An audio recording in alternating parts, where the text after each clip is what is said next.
So, my husband made a Tuscan dish, braised beef in polenta. It's Tuscan.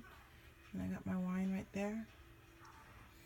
And the beef is just beautiful. And the polenta. And we have the cheese right there, which is real.